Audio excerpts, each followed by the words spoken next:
Okay, so good day to everyone. So we are tasked to do an activity, which is we should choose any law that connected or it's part of our cooperating school.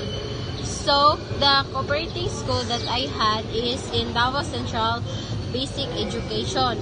So in this school or in this institution, they are followed the teachers or the facilitator should be licensed professional teacher. So that's why I choose the RA 7836, because in this RA 7836, also known as the Philippine Teachers Professional Act of 1994, isn't just a piece of paper, it's the backbone of how a school functions. It essentially turned into teaching vocation into a regulated profession. So now here is the question for number 1. Is visible in daily school life. So as I observe or as I in this law in action, every time a teacher steps in a classroom or attends a seminar, the first one we have the license on the wall. Under RA 7836, no one can practice teaching without valid certificate of registration and a professional license from the PRC. So in daily life, this means every teacher you encounter has passed a rigorous national standard, or what we call the LET. So professional development, PD. Have you noticed teachers attending in-service trainings or inset or weekend seminars?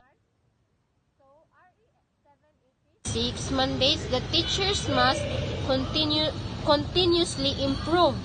So it doesn't mean that you are a teacher, so you should not learn or you should not learning. So not all teachers are they know everything, so they need to attend seminars in order for them to learn new things.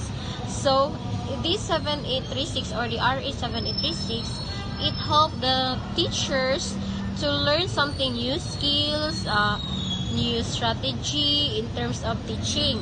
So 20 years ago, they are legally required to stay updated. So we have an ethical conduct or the code of ethics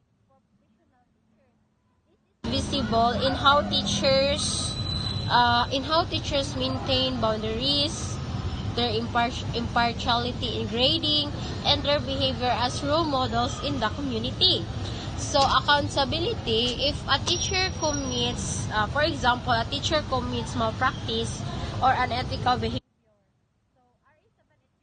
provide the legal basis for the revocation that the teacher title is a privilege that must be maintained through good conduct.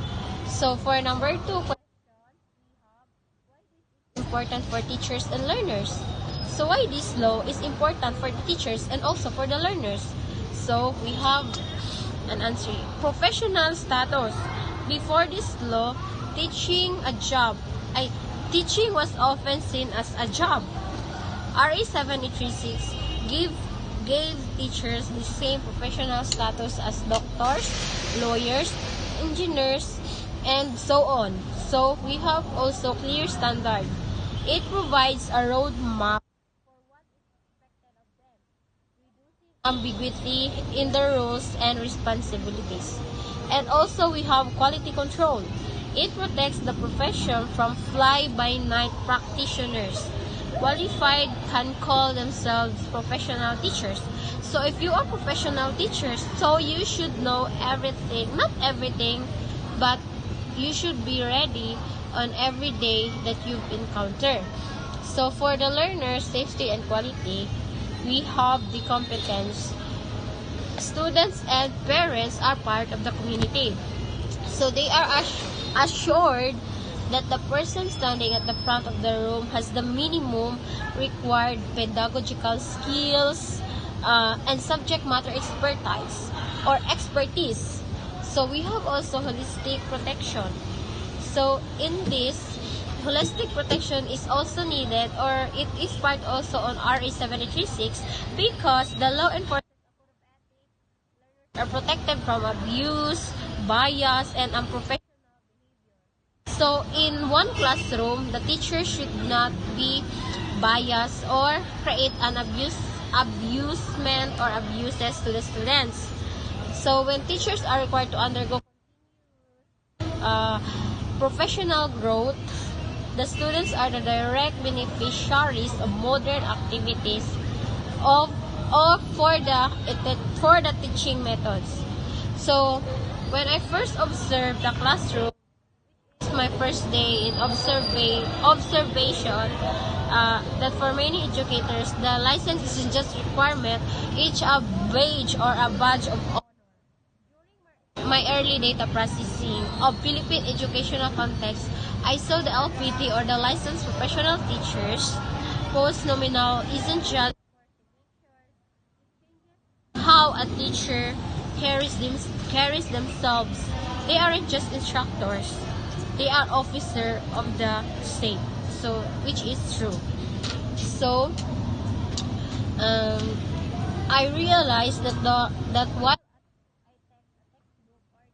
the content of RA 736, it teaches you how to be a professional. Of course, if you are a teacher, so you should be professional. It bridges the gap between knowing the subject and representing the profession. So, thank you. That's all.